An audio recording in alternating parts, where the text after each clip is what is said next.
You're listening to Guitar Talk with Dave and John.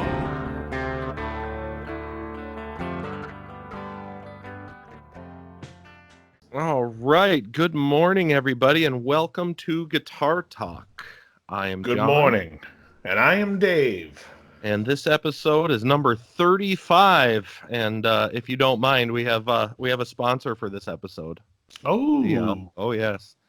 This episode is brought to you by the good folks at Guitar Hammer Baking Soda. When you want to keep your tubes fresh and longer lasting, use Guitar Hammer Baking Soda. that is awful. That is just rotten. You're up for next week. Exactly. That's all I had. I'll talk to you later. All righty. You're listening.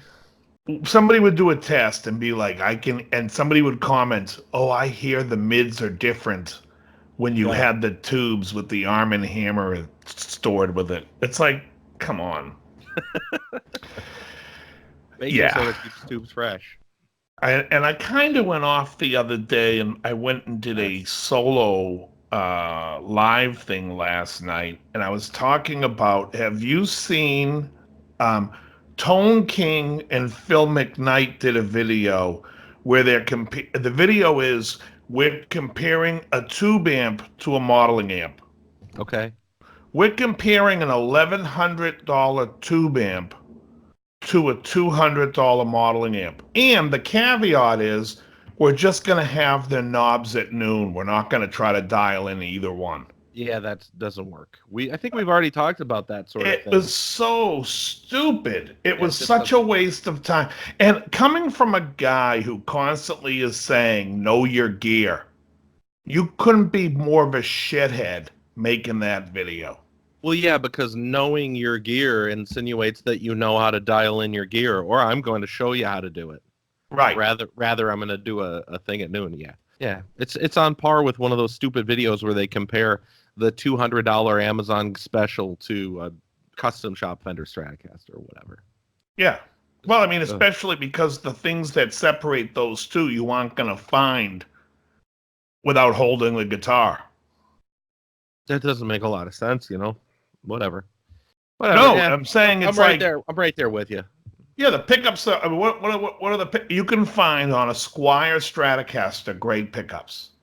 You can find on a custom shop okay pickups, but what separates a $3,000 guitar would be the workmanship and how the frets feel, and it's like things that you can't tell, but you can fix. Right. You know what I mean? It's just ridiculous. Just you set up that $200 guitar, it's going to play great. Yeah.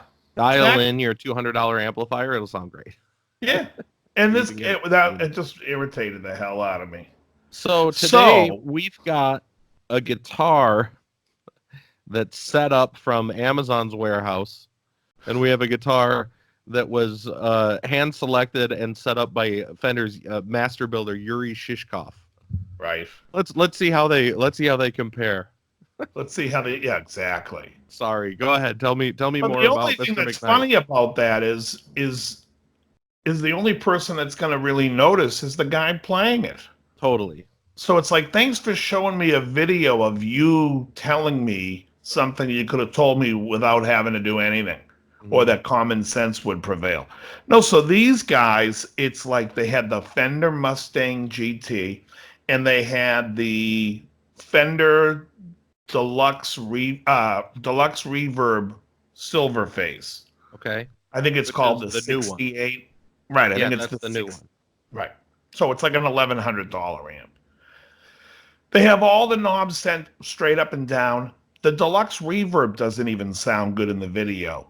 And then they just take the Fender Mustang and they put it on they put all the settings at noon. Then they turn it to Deluxe Reverb, which would then not make all the settings at noon. It would just make the settings whatever the hell the factory had the preset settings for. That sounds right from any modeling amp I've ever owned.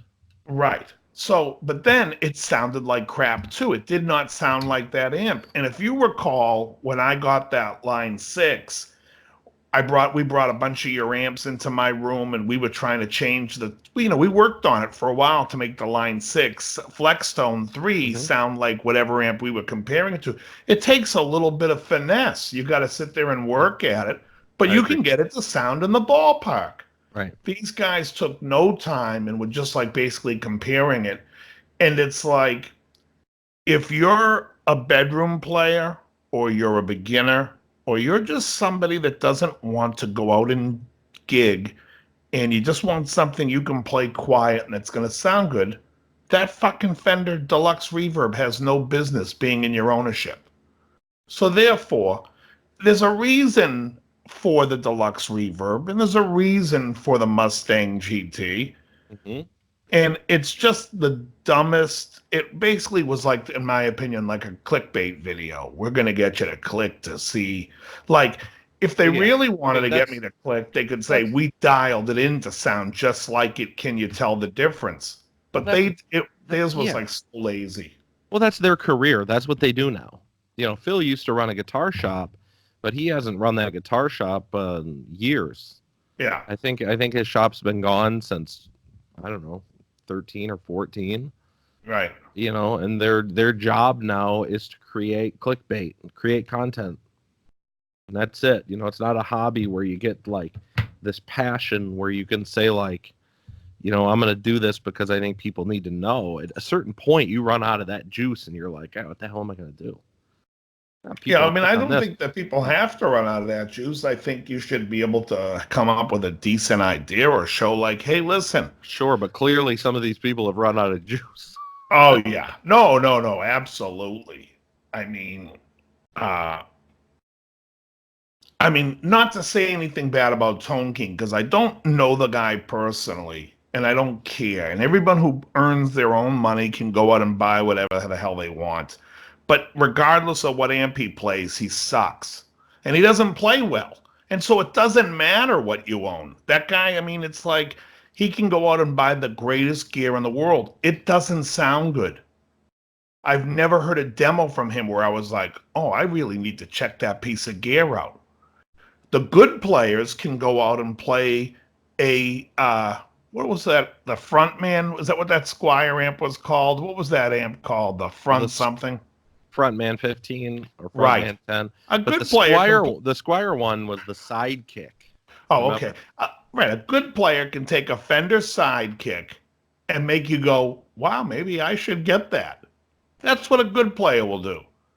And a bad player will sit there and buy massive amounts of gear and be like, and be like, oh, well, that can't make anything good. What are you trying to say about me? Exactly.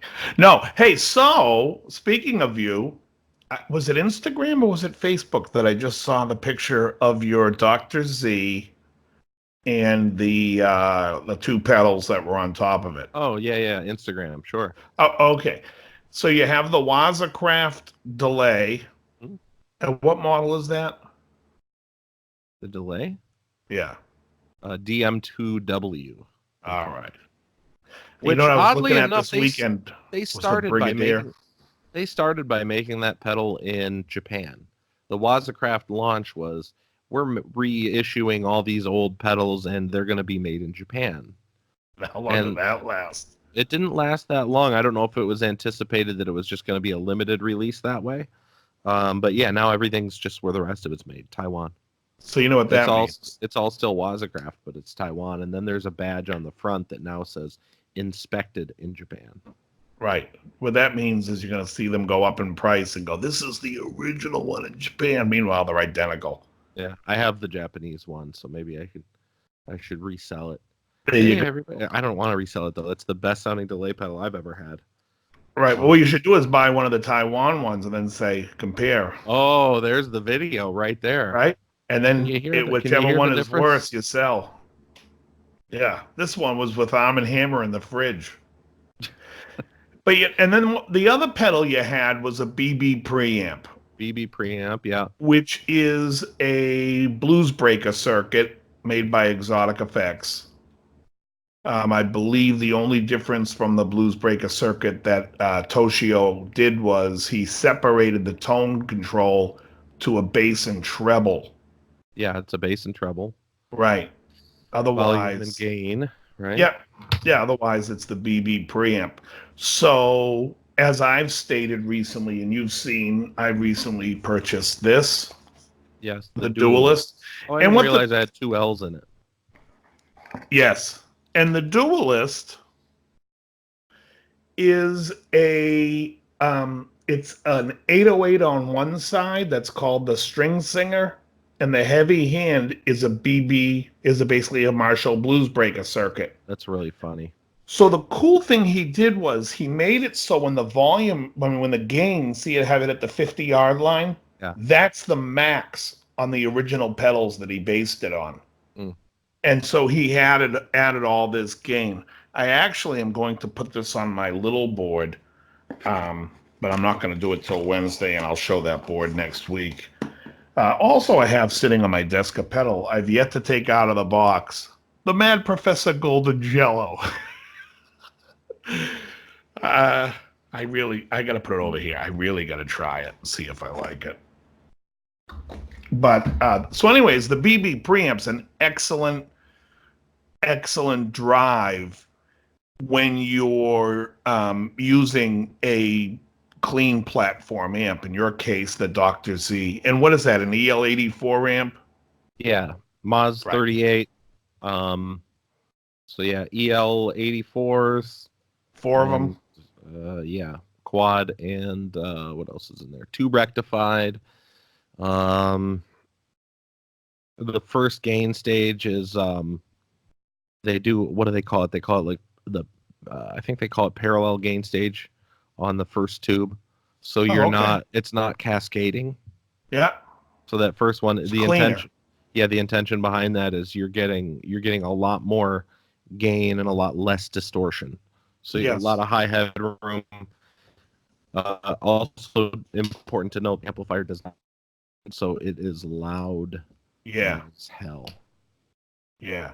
Anybody, it's funny, I saw some forum posts over the weekend where guys like, I have a Dr. Z Moz 38 and something might be wrong with it. It's not loud enough. I can't play it with my band. My Fender Twin absolutely eats it for lunch. And I'm thinking, like, what in the world is your band doing?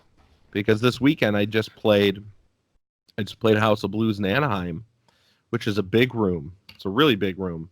And the sound guy, when I first started playing, because I thought, I can open up my stage volume a little bit here. Dude, that thing would fill the room, the entire room. And he goes, you got to turn it down or I can't blend you into the mix. He was like, if you want, you can keep it open and I'll just mix around you, but you should probably bring it down. Wow. Oh, it's insane. I was like, good God. Yeah. I mean, that's how loud that was. So it just shocked me that people are saying it's not loud. Loudest amp I've ever heard. Yeah, no, I mean, a 40-watt amp, a 38-watt, whatever the hell, that's a loud amp. I mean, my Hot Rod Deluxe, I never turn up, has 4. Yeah. I can't imagine it. My ears stop bleeding at 4. Yeah. But it is a cool, clean platform. Now, personally, I prefer an American tube. So I prefer like a 6L6 or 6V6. Yeah, I'm a nationalist when it comes to my tubes. I prefer... Yes. I did have 6V6s once in that Goldfinger, the Bogner Goldfinger, and that is an incredible sound amp. Yeah, Goldfinger 45. Yeah. They're good sounding tubes. They're good sounding tubes for sure. And that's a loud amp, too. That amp, I believe it says you won't have to feed it because it'll be eating your friend's amp for lunch. Thank you. Oh, brilliant. I was working on that in my head when you said that saying. But it's terrible. So stupid. This is. I think the Z is a lot louder. Oh, it's definitely louder, I'm sure, than like the Hot Rod Deluxe. Just the way the gain stage is set up and the way the amp is... Is it a Class A? It's probably a Class A, which would be louder anyways, right? I don't know if it's Class A. That's a good question. I'll have to look at the... But I always liked the matchless 30-watt which was the Avalon 30, I believe is a beautiful amp. But it's funny because, we talk about pedals, and so many pedals are like, I mean, there's so few designs. Everyone's designing off the same pedal. So you have a BB preamp, right? Which is a blues breaker pedal. Well, the Angry Charlie is like a blues breaker pedal. Mm-hmm. It's similar in circuitry, and there's so many different versions of like a tube screamer. The AC booster is a tube screamer circuit, and we can name 100 tube screamer circuits. Right. It's like there's so many different. So a lot of people will say to me, "How come you have this pedal on your board?" The boiling point, which is like a hot rodded tube screamer circuit, and I'll also have the Jam Tube Dreamer on there, and I'll have the AC booster, but it's like I'm using them for the particular settings that those particular tube screamer knockoffs do best. Right. The AC booster is a great bright boost. You don't just tell people the truth when they say, "Why do you have so many pedals?" What's that? You're just like, I'm nuts. Yeah, well, no, they know that. They want a little bit more. They want a little. They want a glance at the nuttiness. There you go. But like even the fuzzes and stuff. Yeah. Like we were talking this week about the Jetter Indigo fuzz. That is a very mild fuzz. So I have that. I have a Stonehead fuzz, which is like a sludge metal fuzz. Right. Which anyone that likes metal, like sludge metal, would love that pedal. And then I have the Vic Audio, which is like the Gilmore fuzz. And then I have the Ram's Head, 73 Ram's Head from Vic Audio, which is awesome. It's also not expensive, right? No, they're very cheap. I think they're $120 or $130, kind of like a Timmy. There you go. And he hand makes them in Arizona. And then, or the other is the Black Cat Super Fuzz, which is basically like a Univox fuzz, which you've heard many times. It's like that. It's very much like the Billy Corgan fuzz. Okay. So yeah, it's a big Pop setup. Style fuzz. Yeah. So I mean, well, that sound. So it's a big board that can do anything. Then the point is with this little board is I'll just have your basics. I have the MM4 for the filters, the DL4 for the delays. I have a Diamond tremolo, a boiling point, a Timmy, a Wampler compressor, and I'll put the Duelist on it, and then I'll be able to take it to any amp that doesn't have a effects loop. Right. That's how I ran this weekend as well. I have an effects loop, but I like the way the DM2 runs into the face of the amp. Sure. It's dark, and the way I set it up was to get like just a bit of room out of it, And man, did you see the Paul Gilbert building a pedal board video that TC Electronic released this week? No, I did see something about Paul Gilbert and pedal board, but I didn't click on it. Yeah.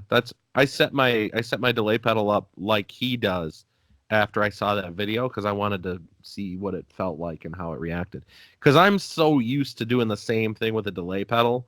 I'll run my delay pedal where it's like bam, bam, bam, bam. You know what I mean? Like you're giving that. Sure. And I always have it. It's kind of more like if you think of like your typical metal guy, their delay for their lead. It's more like that. Sustained, I always run it like that. And this time around, he did something that wasn't necessarily a slapback. It was somewhere in between, like the Eddie Van Halen "Ain't Talking About Love," like single repeat, bum, bum, you know the sound. It was somewhere between that and a slapback. He's like, I just use it to get a little bit of room out of it. And he played something, and I said, that's an interesting approach. I want to try that. So I tried it, and I was like, dang, I kind of like the way this feels. It's like less intrusive. It doesn't saturate the sound as much. Sorry about that. As the like the bum bum bum bum sort of endless repeats. So I tried it and I dug it. So that's how I played this weekend at the show. And is Paul going direct in the face also? 1959 hand wired plexi reissues. That's what he's using. Plexi reissues, and he's just he's running it clean and running pedals. Now, Paul Gilbert is not the guy that I look to say this guy's got great tone. He never has been.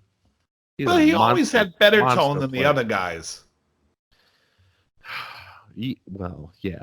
I mean, then like Vai and Satriani. Oh, yeah. And I've seen him on those stage with those guys, and his tone eats them up. Although Yngwie's tone is probably on stage the greatest.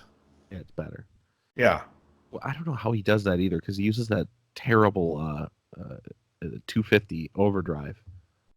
But he's slamming that Marshall with it. And that Marshall responds that way to it. It's like that constant. And he's playing a plexi also, isn't he? Or is he playing a 2203?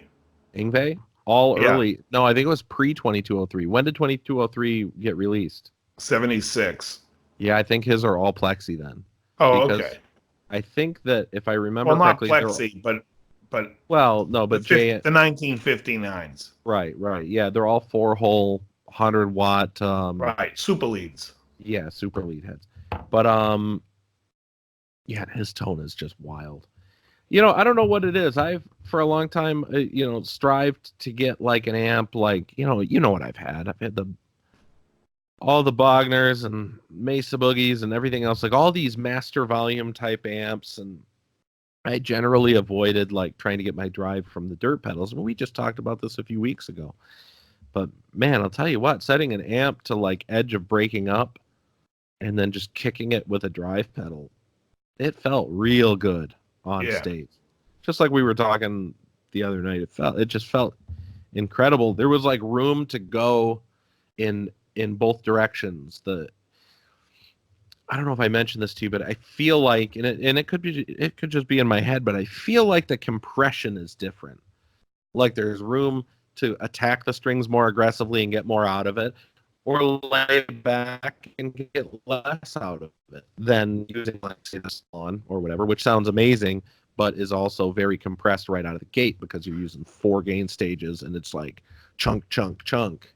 Yeah, I think when you use amp distortion, you have more compression. In fact, as I was telling you, I, for a while, was using my compressor with the blend, the Wampler, before going into a gain, and I really got that amp kind of distortion out of it.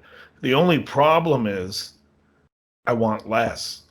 And so when I started messing with the Dualist, I realized that I actually prefer the sound of the guitar plugged right into the pedal, because I think that's the way they design it. Now, down the road, I'm sure if I had like a tech and I was on a big tour, I would say to my tech, hey, go through each pedal and make it so it wants to see a low input. And then I would do the impedance thing and, with a buffer in the front, because the pedal then would be changed to want to see that signal. But they don't really want to see that low input signal, which makes me wonder what people that play EMG pickups do, or how they feel about certain pedals. Because, for a while I was probably thinking these people have no taste in pedals. And then it probably comes down to that low impedance might not sound that good going into that. I feel like the guys that play EMG pickups probably only play most of the time. And I am generalizing, but most of the time they probably just play some sort of a tube screamer circuit into a high gain amp. I don't know anybody who's like out there working the blues circuit with a pair of 81s in their guitar. Like, I got this. Well, some people might buy the David Gilmour setup. I don't know who would. Right. David Gilmour would. Right. No, David, I don't think he'd buy it either, because he's not using the EMGs anymore. But they still make his setup. No, it's it's interesting. It's an interesting thought. Now, doesn't your signal also go to low impedance when you run through a Boss TU3 because they're a buffered pedal circuit? Yeah, so anything behind it. Right. So anybody that's using a Josefina Campos pickup set that they bought for $500 from Fender running into their Boss TU2 also now has a low impedance signal coming through. Right. Yeah.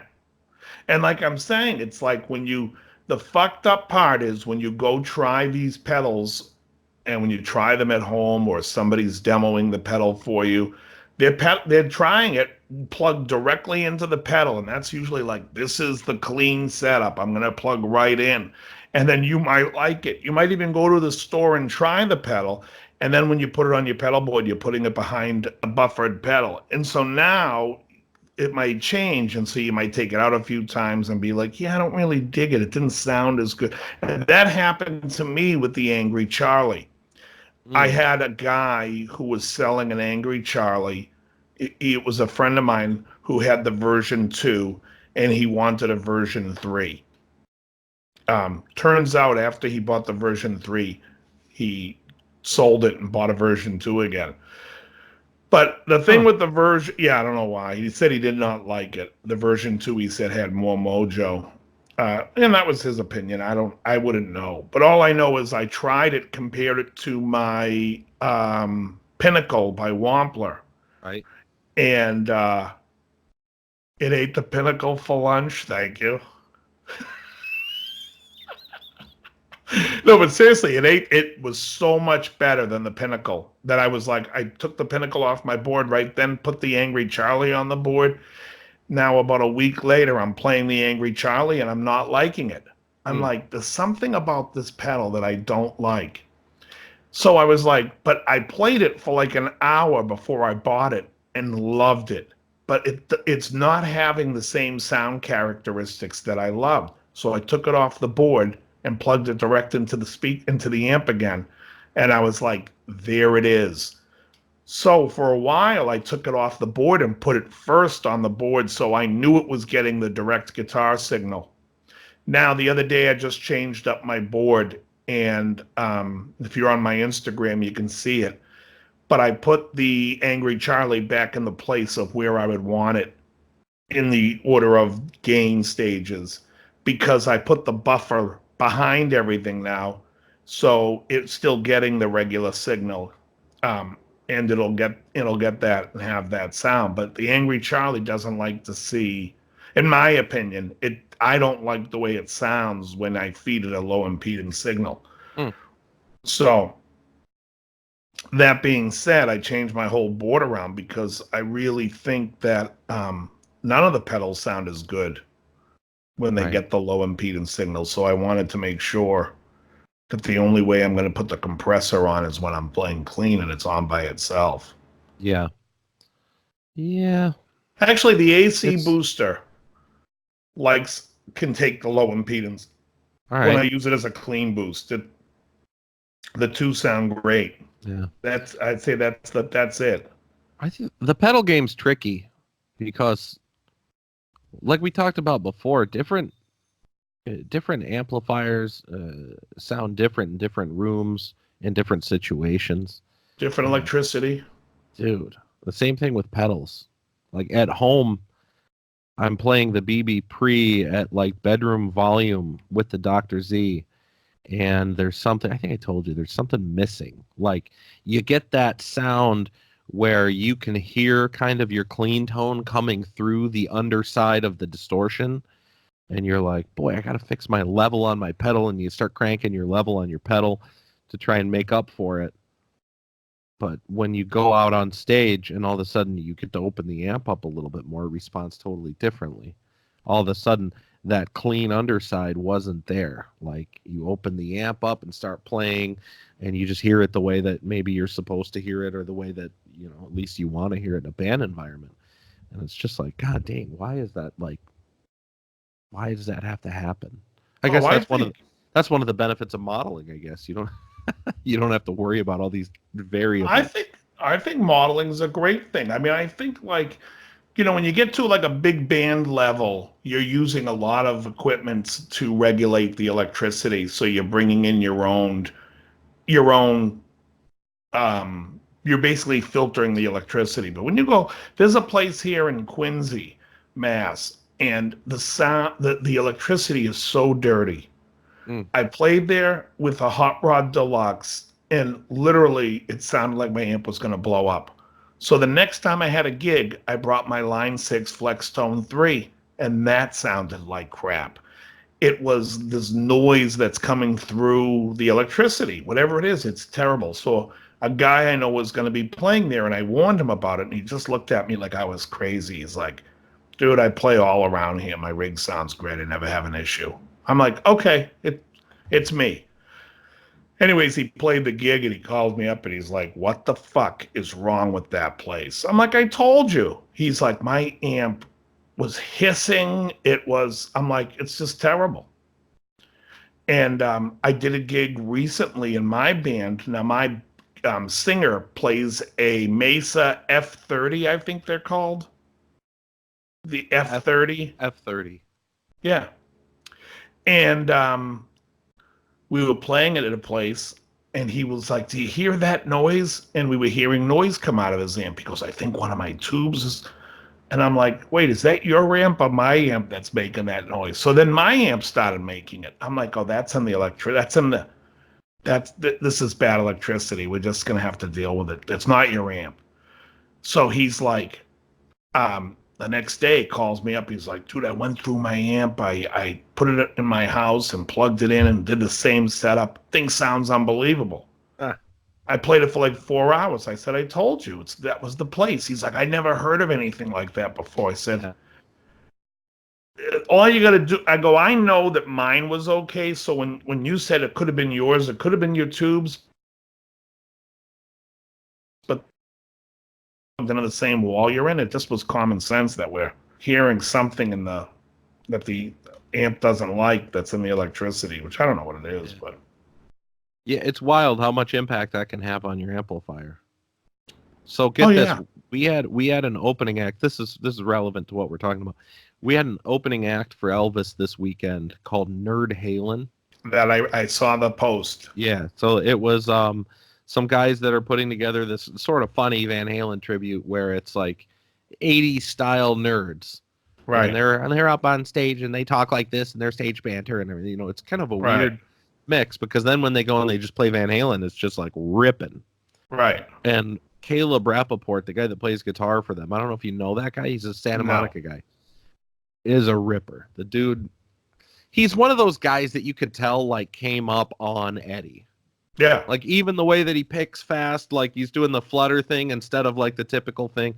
Sure. You know, like, and it was hilarious because I'm watching and the entire rig, everything is EVH stuff. He's not using like an old Marshall. He's using the 5153, which is the 50 watt, and he's using it on top of the 5150 cabinet.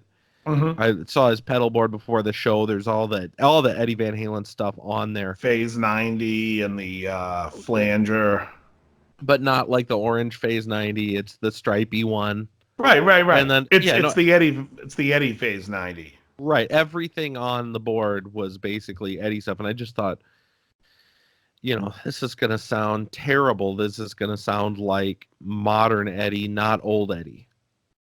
And so that was what my opinion was until I heard him start playing. And I was like, wait a minute. It sounds freaking killer. It was so good. And what guitar was he using? He was using a Wolfgang, and then he also had a custom-made Kramer clone. All right. So he had a Beretta clone that he had put together with stripes on it. And I mean, I get the vibe of the band. It made sense, the stuff that he had, but I just thought this is going to sound like modern. Right. You know, I just didn't think it was going to sound right, but it turns out he has this other little trick up his sleeve. He has a voltage soak. Oh, very. And it made the amp sound like it should have. And I was shocked because I've played the 5150 before. It's like a straight up metal amp. It's way more like the Soldano that he was playing than it is like the old Marshall he was playing. Agreed. But dude, you drop that thing to a 90 volts going into the power transformer, all of a sudden it's a different animal. Yeah. And he sounded like it from the crowd. I'm sitting there listening and I'm like, hot damn, I've never heard a 5150 sound like that before. And it was awesome. It was really good. So I'm going to try and find the name of the company that made it because it's worth talking about. It really worked. What's that? The Variac? Yeah. You could just buy any shop style Variac. I mean, they're okay. Yeah, it's just it's a voltage reducer. I mean, you got to be careful with them that you don't pull it down too much. But right around 90s, we already kept it. Now, I think in the rectifier, didn't Randall put in a drain like the bold and spongy? I think the spongy. Right. I don't know. It just sounded ridiculous. It sounded really good. So that band they were on point.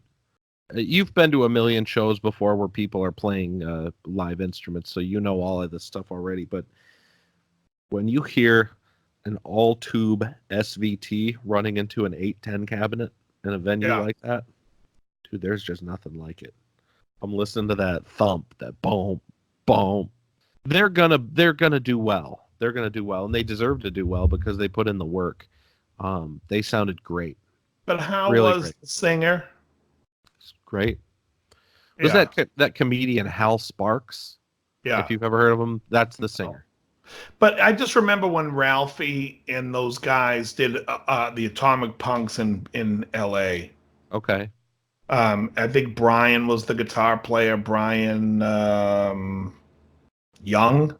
I don't know. He was the one that went on tour with David Lee Roth for the Hagar tour. They pulled him out of the Atomic Punks. And then I think Russ Parrish, the guitar player for Steel Panther, I think he was playing bass. Oh, okay. I have no idea. Atomic Punks. Oh, yeah. And they were phenomenal. I mean, they were doing like Van Halen. It was like from Van Halen 1 to Fair Warning. I don't think they did anything after Fair Warning. Okay. But it was great. So, but I think the singer has to kind of sell it. But you got these guys are doing, you're saying they're doing the nerd thing. I'll see if they have anything on YouTube. I don't know if they do, but they may have had some video from the show. They said this was only their third show. Oh, so, okay. Yeah. So well, then I saw Elvis doing. You came out into this solo. What did you post? What was the song? Ace of Spades. Ace of Spades, which right. is a great song.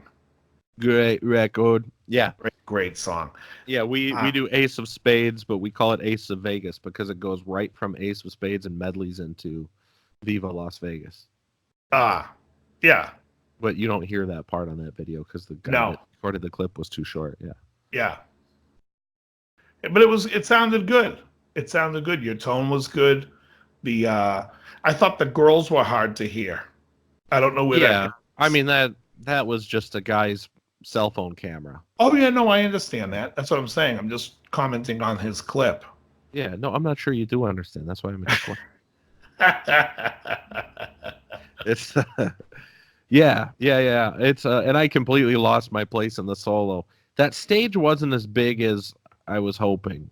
Which House of Blues was this? It was Anaheim, but it was a room called the Parish Room.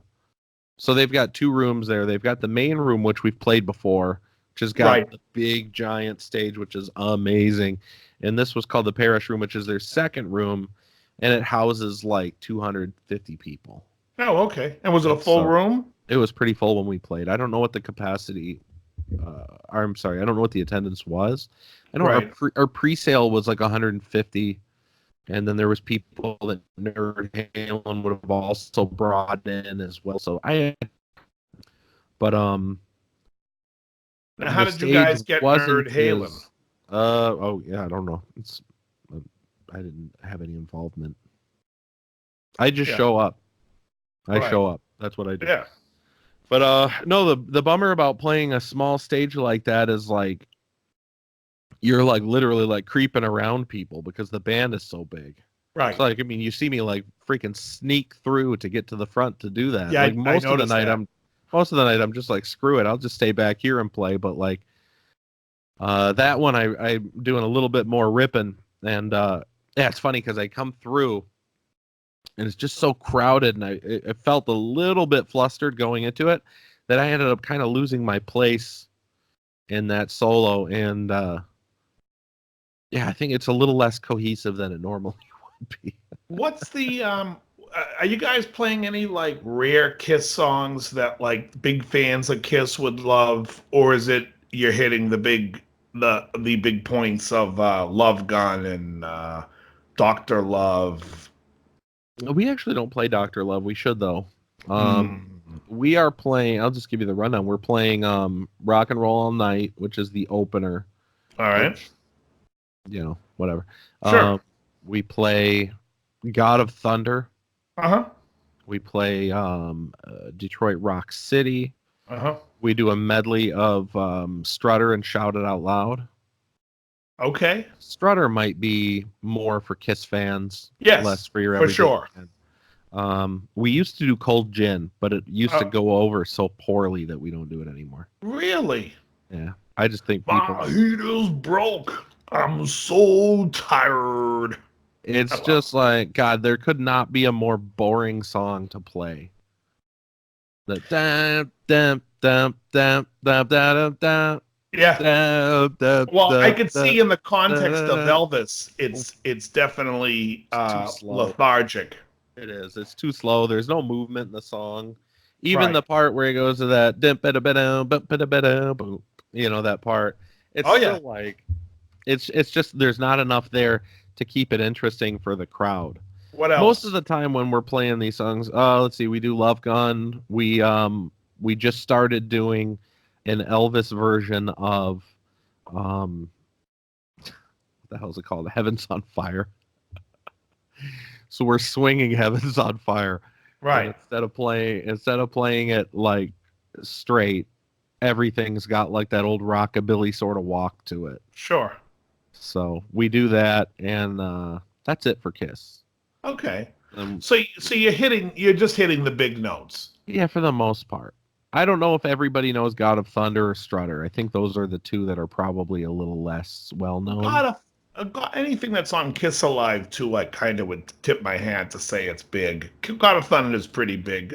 Strut is definitely more obscure, but not obscure by any stretch. But I mean, like, what is it? Strutter might be my favorite one that we do, because I'm not a big Kiss fan. The first album's phenomenal, and Strutter's on the first album. I just think, like, I would expect to have heard maybe just something up tempo that's like maybe 100,000, something you could throw horns in and make it sound 100,000 Years, or Lover All I Can, something that swings on its own. But I mean, it's a show, and he does a great job, you know, with mixing it up. I thoroughly enjoyed the show. I think you and I saw him. Yeah. With Dred Zeppelin back in Redondo. Sure. What was that place called? Was it the Brigade or the Brig? Or the Brig? Something like that. Yeah, I think that was what it was. Something like that. Yeah. That's still there, but it's called something different now. Yeah. I can't remember what, but yeah, that was 10 years ago. And Dred Zeppelin opened. Yeah. All the songs, like, nothing is played straight. Everything's got so much medley in it and everything. It's just nuts. Right. Like, you know, the intro to Detroit Rock City that we play is a mashup of Electric Eye and For Whom the Bell Tolls. Yeah. It's nuts. The horns are doing the Electric Eye thing. Boom, boom, and they're going and it's just ridiculous because people in the crowd are like, "What the hell is going on here?" Right. Well, I mean, I think it's creative in one aspect, but I think at some point, like in general, if you stuck to mostly Kiss songs with Elvis, it would be a more focused and enjoyable time for the people who are being sold that as the bill of goods. And what I mean by that is, if you've ever seen Dred Zeppelin, the idea for Dred Zeppelin is we're a reggae band that plays Led Zeppelin songs with an Elvis impersonator. And then you go and you're loving everything they're doing that's Led Zeppelin in reggae with an Elvis singer. And what they do is they start stretching that creativity, and it's like, well, we're going to do this song because we think it's a great song and he does it well. And people who go are kind of like, yeah, stick to the Zeppelin doing reggae. It's, you make a box for you, and every band does this. You make a box for yourself, and then you outgrow the box, but the fans want the box. In fairness to Gary and his creativity, the Elvis show that we do, everything is inside of the box in terms of the main meat of every song is going to be Kiss or Elvis. We don't do any songs that are not Kiss or Elvis. We just happen to medley in a handful of bars here and there as a tip. No, but the Ace of Spades, I heard almost the whole song. Yeah, Ace of Spades, you're getting almost... you're getting a good chunk of that, and a good chunk. The song is 4 minutes. I'm getting 3 minutes and 59 seconds from you guys. That's absolutely true. And then it's right into, yeah. Okay, so that's fair. But there is no stopping music, and it's right into Viva Las Vegas. But yeah, I see your point. Right. And the other thing I would say is that number does work, though. But the other thing I would say is, and that's not true. We also do Last Caress, that goes into Take on Me. Right. And I just think like and Bohemian Rhapsody's in there too. No, for the love of Christ, this is gonna. No, but the point I'm saying is if you wanted to go see, if I were to go see we don't play Kiss. I'm saying, but Viva Las Vegas should be done over a Kiss song. It shouldn't just be Elvis's Viva Las Vegas. In other words, it should be the music of another Kiss song. And how tough is it to figure out it's a 1-4-5, right?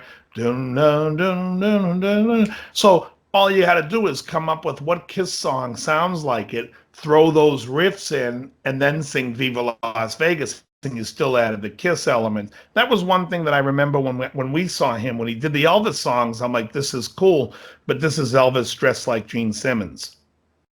Okay. That's, you know what I mean? I'm just saying, I think when you package something like, and I'm not saying it in a bad way, because I think Gary does a fucking great job. I'm just saying, I think when people come up with a box of, and these are just my opinions, but when somebody comes up with a box and says, here's the box, we're doing Kiss songs with a Gene Simmons impersonator doing Elvis. Okay. That's weird. Then you want to see it fit that mold. You don't want to hear Aha Take on Me. Because if I'm in the audience, I'll tell you right now, if I heard Take on Me, I'm like, I would much rather hear Fucking Love Her All I Can. I feel like you're taking away from the Kiss stuff that you could be doing. Or I want to hear I Was Made for Loving You. I want to hear nobody wants to hear Kiss. I Was Made for Loving You. The chicks in the audience do. But the point I'm saying is 55. If that's what you're selling somebody, the people Take on Me, they would much rather hear a deep Kiss cut. They're only getting a bridge from Take on Me. Whatever. I'm saying, you come out here and be his musical director. I know it's tough. It's tough to sit there and make look. And the only reason why I'm saying it is you just... I don't make the... No, I know you don't make the decisions. That's why I can say it to you. That's all right. I quit. No, but you know what I'm saying? What I'm saying is the band's come up with a box. Here's our box. We are... In here is Kiss songs sung by an Elvis impersonator. And we mesh that music up. And then when you go, I'm hearing... the Ace of Spades, I'm hearing Aha. As a Kiss fan, because I'm a huge Kiss fan and I want to go see this mashup, I would much rather hear Anything for My Baby. I would rather hear Hotter Than Hell. I want them to stick to the meat and potatoes and give there's real fans the deep cuts. I'm sure there's a lot of that there. I wouldn't be surprised if there's a lot of folks in the audience that felt pretty similar to what you're saying. Oh, absolutely. Because you're selling somebody. It's like, look, it's like if I say to you, listen, I have a great modeling amp and it models all the classic amps. And you're like, awesome. And then you go buy it and you look and there's three classic amps in there. And then the other amps, the amps you've never heard of. Oh, here's a Dimitrov Right. Huh. out of Macedonia. You'd be It's like, what the fuck is this? Yeah, it sounds like every Line 6 product ever made. It's like Line 6 Insane. What is that model? Right. Well, exactly. It's like, here's what we have a modeling amp. Yeah, here we have Insane, we have Metal, Crunch. Yeah, those are great amps. We have Insane, Brutal, Metal, Tread Right. Plate. It's like, wait a minute, Yeah. everything's extreme gain? Yes. Okay. Yeah, exactly. No, but you know what I mean? It's like you got a box, you're selling somebody a package, and this is where I argue with my band all the time, as you I can got in see. trouble last time I tried to sell my package. Yeah, exactly. Well, it depends on what state you're in, they allow it. But no, like I argued with my band. I said, we are playing one-hit wonders and songs it's too tough for people to play, so we want to take that on. And then when I hear someone suggest a song that every asshole plays, I'm like, why are we playing that? Like, it completely takes us out of me selling the package to the venue when I'm telling them who we are. And then I say, oh, yeah, this is what we do. And we try to keep it, and, so they're like already going, oh, these guys don't do the garbage that everybody else does. And then guys in the band will suggest, hey, let's do this song. I'm like, what? So it becomes frustrating because people get lazy and they're like, well, I already know how to play it. Well, what the fuck do I care what you know how to play? Learn a new song. Yeah, I hear you there. Learn a fucking song. But that's what I'm saying. You're selling, and not you personally, but Gary is selling. I'm an Elvis impersonator doing Kiss tunes. Well, that's what I want to fucking hear. Right. I don't want to hear fucking Aha. I don't want to That's- hear Motorhead as much as Motorhead's a great tune. Well, I'm going to let it ride as long as the crowds keep building because they're going pretty damn good. Shake the tree. I'm not suggesting that at all. Yeah. No, They chosen a much more advisable location to meet my client's delinquent husband. That's from Fletch. I don't remember that scene. I don't remember that film too much. Oh, that's great. But so the sound guy said to me, and I was very flattered, said to me this was the best sound that I've had yet. So I was pretty pleased with that.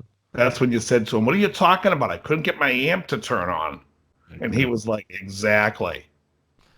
Have you seen The Art of Angry? No. Or no, the Art of Grumpy, it's called. You got to watch The Art of Grumpy. It's a sound guy, and it's just brilliant. It's absolutely brilliant. He's just yelling at the band the whole time. Like, he's like, guitar player. All right, let me hear you. As soon as the guitar player starts playing, he goes, turn it down, down, down, down. The guitar player's all the way off, and he's like, it's still too fucking loud, but it'll have to work. And the whole time, everything, it's brilliant. You got to write it down and look up The Art of Grumpy because it's funny as hell. It's a parody thing. It's a parody. And all the playing with the Big Angry, I've never had a sound guy say to me, turn it down. Because I don't like a loud stage as it is. But I'll tell you, have you ever played the Dragonfly? Yes. They had a great sound guy years ago. I don't know if they still have a good one, but I always loved the sound. I always loved the sound of that room because the sound guy was awesome. I didn't like the fact that every time I played the Dragonfly, which I think was 3 times with my buddy Alex, you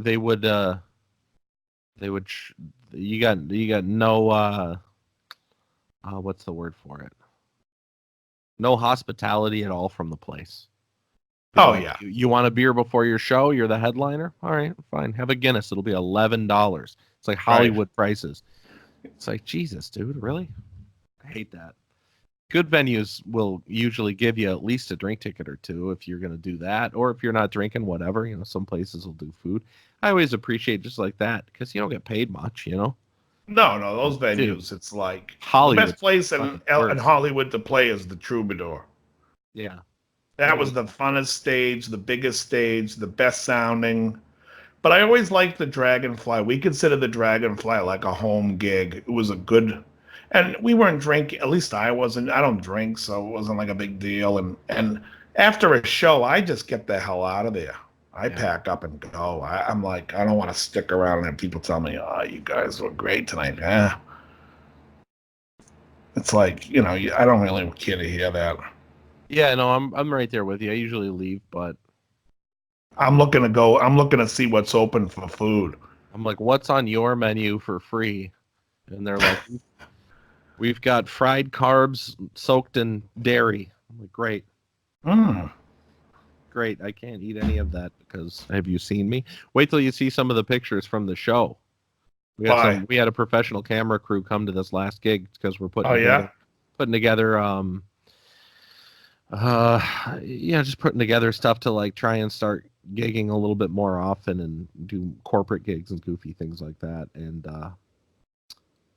you start seeing these like professional photos and it's like, man, I can see every drop of sweat on my face from this thing. Right. I can see my gut when I'm not thinking about sucking it in. It's just like, Jesus, they let that guy on stage. What the hell is going on? Oh man. Your amp wasn't working. The sound guy's like, dude, this is the best you've sounded tonight. Also, I couldn't see you. You looked fantastic. Unbelievable. Turns out I was behind. Right. Turns out he was watching another band. Yeah. No, so this is my first time using the Z in a live situation. Previously, I was using my Mesa stuff, which I think sounds good.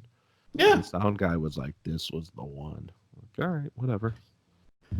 Freaking you're preamp probably into not an amp. pushing the amp, even though you're playing it loud. It's probably easier to handle the clean platform, and it's not pushing air, and he's probably controlling it a little easier. Oh, I was playing way louder the other night than I was previously with the Mesa. Oh, really? Well, I'm playing it through a Greenback 412 cabinet too. Yeah. So I got a 412, and I can feel the wind on my pant leg. Brilliant. There's nothing better in this world than playing with a 412 cabinet. Sucks to take it to your gig, but when you're on stage and great. You go ka-chunk, it's just like, oh, yeah, hey, I got everybody. two 412s here. I got a Mesa and the Marshall 412, but I also have an EVH 2x12. Is that Mesa that you have? Is that the oversized one? Yes. Oh, okay. So that's even got more low end. Well, I don't know. What do you mean, oversized? It's the regular. They have what they call standard, which is the oversized rectifier cabinet, and then they have what they call traditional, which is the same size as a Marshall. This is standard. Yeah, it looks like it's a little bit taller than that Marshall. It is, yeah. Okay, yeah. So that's the bigger one. Yeah. And those cabinets are supposed to sound absolutely brilliant. Oh, they're great. But they're also impossible to move around because they're too damn big. Yeah, I mean, you need a van. I mean, I was thinking about taking out the EVH 2x12 with maybe the JCM 2000, but it's like, Christ. You have the 50-watt 2000, right? Yeah, DSL 50. Yeah. So according to the guitar player in one of the other bands that I play with, he saw Nuno Betancourt live not long ago, and Nuno was using the 50-watt DSL.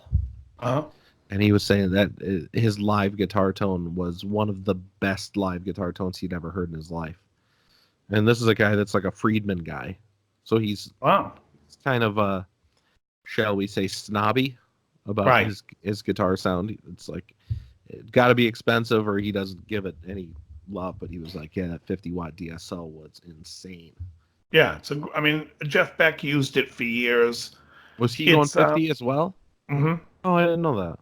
Yeah, it's a great sounding. It's back to basically, I mean, it's nicer than the 2205 and the 2210s because those 800s had the clipping diodes. It's all tubes, so that's like where they went back to getting rid of the diode out of the circuit, out of the rebellious people that were. In fact, they cut the JCM 900 series short, if you remember. I think the series stopped in like 96 or 97. And that's when the JCM 2000 came in. Yeah, because I think they were just dying to get rid of all the clipping diode circuits Okay, yeah. that people were fighting against. And well, they didn't have the clipping diode circuit in the SLX. The SLX, which was in the 900 the SLX series, was is all a tube. It's right. But I've heard a lot of people bitch about that amp too. I think that it's like a no-win situation. You release a new product in the age of the internet, and people are just going to rip it apart. The problem with the SLX is the original JCM 900 2100 was a EL34. It had a clipping diode, but one that you could pull out of the circuit. So it basically was like a 2203 with a built-in tube screamer that you could turn on or off. Right. And they did something different with the filtering section of the tone too, because if I remember correctly, the 900 does not have a physical choke, which the 800s have. You know what a choke is. Yeah, the 800s have that. I don't know if that makes a difference in the sound, but it doesn't have that. Right. And so there are some differences, but I don't know what they are. Right. So what happened is by 92, they were getting enough flack because the 4100 that came out in 90 also had clipping diodes. They were basically extensions of the 2205 and the 2210. The 2205 and the 2210 had clipping diodes in the gain stage, but also it had the single reverb. So when the 4100 came out, they put a reverb for each channel, and it's called the dual reverb high gain, whatever. The 2100, though, they decided to change and make the clipping diode a clipping to 12AX7. So they put a fourth 12AX7 in it. The problem was the power tubes they changed to the 5881s. And so they, to fix one thing, they changed another. And people were complaining that extra tube just made everything sound muddy. And so it was the SLX wasn't really received well. However, again, if you pull the tube out, the 12AX7 that you could turn down, you basically have the 2100 in a 5881. Mm-hmm. It wasn't bad, but by the time mid 90s came around, they just wanted to get rid of that. So they came out with the dual super lead, which was the 2-channel, getting rid of the diodes and getting back to, I think the filter caps or whatever that they had on the original JCM 2203 is put back in. And it's a great amp. Yeah. So that amp reminds me of something that I asked you about this weekend. And I want to talk about it for a brief second before we leave today, because I find it to be like so infuriating. That's the wrong word. I'm not actually infuriated. I just think it's really lame. See, you remember like being a kid or whatever, every once in a while people will be like, "Oh, that dude's such a poser." You know the word poser? Mm-hmm. So I actually found, I think, what would actually be a real poser. Mm-hmm. So I'm on Craigslist and I'm looking, and all of a sudden a 4100 pops up for $2,500 freaking dollars for an amp that sells for $600 all day long, right? Now this is just the head. Yeah, this is just the head, and I'm like, $2,500. Wait, and I'm gonna throw these guys. 4100? Yeah, and I'm gonna throw these guys right under the bus because they deserve it. It's owned by Roger Raskin of the Raskins, and I'm like, is this like some famous band that I've never heard of before? Because they're, basically it's the Craigslist equivalent of saying like celebrity owned. Right. It's like, okay, so I got to look this up. So I start looking up. The amp really goes for like 500. Yeah, $500-$600. It's not $2,500. No. But they put this outrageous thing on it, and so I start thinking like, all right, who is this? So I start looking it up. These guys have like 75,000 Facebook likes, or not likes, but followers. They've got 78,000 Instagram followers. They've got like close to 10,000 YouTube followers. Their social media sites are going bonkers. But if you look on Google or you look anywhere else, there's zero internet banter about this band. You can't find a positive thing said about them. You can't find a negative thing said about them. There's just nothing. Then you start digging into the YouTube account, and you start digging into the Facebook account, and realize every post that's ever been done has zero comments from any supposed fans. It's like content comments are turned off on everything. And so you've just got this very well controlled, like professional front facing, we're the Raskins, we're this band, and we're signed by a label. Who, by the way, I did some research on the label. You know how many bands are signed to that label? Just them. Because I'm pretty sure it's them. And that's Right. it. They just created a phony baloney label. And so they've got, you know, millions of views on these YouTube videos, no comments because their comments disabled. But then that's only like one or two of their videos have like millions of views. The rest of them have like 50, 51. They've got, and I looked, and you know, this is me being like anal about this and researching this. You go to Instagram, they've got, like I said, 78,000 followers, but not a single one of their posts had more than like 30 or 35. And I'm not talking about 1,000. 30 or 35 actual like clicks on Wow. it, like likes. And so I start to realize, holy shit, this is actually fake. And then you see that news story. These guys supposedly paid Motley Crue like $1 million to be the opening act on Motley Crue's farewell tour, which I guess they were on Motley Crue's farewell tour. That was something that actually happened, but then after the fact, they tried to sue Motley Crue for like $30 million because of, quote, unfair treatment. And I don't think that went anywhere. And I think, you know, maybe I mentioned this to you. Did I mention it to you? Yeah. Oh, yeah. So it feels very fake. It feels like every single thing about this band is being like pushed on the market by some big money behind the scenes, or somebody who's just very internet savvy, who's built this completely fake following. So you got this shit band, and I listened to one of the songs because I had to. You can hear the auto-tune correction in some of the words if you know what you're listening for and everything. So you know that the guy they didn't put the time in to do a great job on the engineering. The mix, not that great. I wouldn't call it top quality for the amount of money that looks like is presented on this band. And so I think I found legitimate, actual, real posers. Right. The Raskins. And it's fake as shit. It's completely fake. It's got to be. I saw the Motley Crue when you sent me the link, and I saw the Motley Crue thing. But yeah, I couldn't find anything real about them. Nothing, right? Yeah. Nothing. And so I'm surprised you didn't call that Craigslist ad and go, is that all you guys want is $2,500? Oh, I totally hit the guy up and I said, hey, I just noticed that you're selling this thing it a lot higher than market value. I said, am I missing something? Who's Roger Raskin? Oh, and did they reply? No response at all. No, of course not. Of course not. But it was unbelievable. But this led me to another thing that I thought was brilliant. And this is why you can't do this sort of shit. There's a guy, I don't know if you've heard of this yet, but his band is called Threaten. Oh, yes, of course. The one you guy. Heard about this? Yeah, he's the one guy that put the fake band together and booked a whole European tour, had promoters on board based upon his social media following, which was all fake, just like this Raskins thing. Yeah. And they ended up having to cancel all these dates at like the last minute. He got in trouble when he played a gig and like 3 people showed up and they were expecting like 30,000. Oh, it's unbelievable. Could you imagine though? You bullshit your way to get to this big venue. You get there and 3 people show up and you're in this fucking huge venue. Oh, it's unbelievable. How did the promoters fall for that?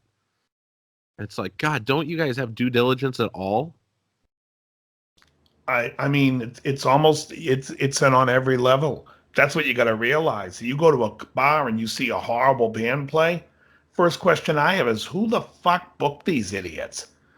And how do they even have a job, anything related to music, if you're booking these guys? I wonder that all the time. Yeah. And I think it goes up to the highest level. If you could bullshit your way in, I mean, it's basically sales. It's all about having the sales guy, Dude. you know? Unbelievable. I don't know. It's just, I that was how I occupied myself Friday night, looking up information on these idiots. Oh, it's unbelievable. Yeah. I was trying desperately to figure out like who's their parents. They But gotta have wealthy parents. The guy got in a lot of trouble though, I think. Maybe, I don't know. I don't know. think I he didn't did. I didn't look up a lot on him. I just I saw think he was the wanted deal for that happened. fraud, to or him. he was called out for fraud. So you know the Fire Festival, that whole thing. You remember the Fire Festival? No. Oh, it was the one where the guy like had this enormous music festival set up for like somewhere in the Caribbean, and all kinds of people went to it, and none of like what was promised was in place. It was Really? it was the exact opposite of what we're talking about right now. So the Fire Festival was the thing where the guy set up and had all of these like Juvenile was his partner in this, and they set up to have all of these like really big artists, like modern pop artists and everything, like were all supposed to be at this big festival, and they had all these like luxury accommodations for everybody, and they ended up selling thousands and thousands of tickets and private jets and all this stuff to go to this place, and it was like some huge deal. But they were never able to get like the lodgings and the food and everything. None of it was in order, and they ended up getting in big trouble. They got sued for millions and millions of dollars. Yeah, that guy lost everything because he did basically the opposite thing. He was pitching to the public that it was amazing versus like these bands that are building the fake audiences and pitching to the promoters. We have these big audiences, but same fucking thing. It's like, dude, so much for like real hard work, you know? Yeah. Unreal. So if you guys ever get a chance to check out the Raskins and make fun of them, you should. That's really what I want. You won't be able to comment on their page because its comments are disabled. Yeah. I have a feeling if you go to like an internet forum, you go to Reddit, and you start saying shit about them, you're going to get a cease and desist letter. Their dad's probably some big attorney in New York or something. Right. There's got to be a reason. Well, aren't they LA guys? What were they in the Valley? They were born in New York, but they're LA now. They were Manhattan guys. So that's why I assume like, oh shit, Manhattan guys, they probably got daddy. Yeah. Daddy dollar, daddy Warbucks, as they say. Right. I got rehearsal tonight, and I'm gonna take my Z with me tonight to this one. This is the Hard Rock Band. I want to hear what this sounds like in a room in a rehearsal. I'm gonna go teach, and I'm gonna bring my 12 string today because the girl that I'm teaching finally got her 12 string. So she got a 12 string. Yep. All right. So you guys are gonna be learning what? What are you teaching today? I don't know yet. Maybe give a little bit, something that she would know. I think we touched upon the song once, but now we can kind of really dig in. How about Learning to Fly from Tom Petty's Into the Great Wide Open? It's a fun instrument to play. The reason, like when I sent you that link, is when I'm out there gigging and stuff, I don't want to bring a real nice guitar out. You know what I mean? I just want to bring some piece of crap that I can plug it in my PA. It sounds good. It tunes up. I have a funk gig this weekend, which will be fun. I'm playing bass on Saturday night. That'll be a big crowd. Should be a lot of fun. Other than that, very good. Cool, man. All right. Enjoy yourself over the week. I will be at Gear Fest for anybody in Indiana who's going to be at Sweetwater doing Gear Fest. You can find me there this week, Thursday, Friday. Is Randall going to be there from Mesa? I thought I saw something that he was going to be there doing some. Yeah, I think so. I think he is. Dave Friedman's going to be there. Bert and Lonnie. Oh yeah. Yeah, Mia. Donald and Ivana. Right. Mia and Woody. Woody and Mia.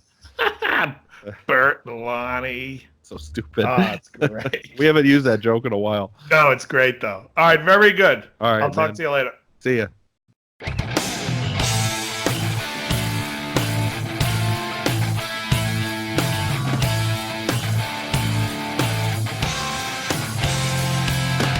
You're listening to Guitar Talk with Dave and John.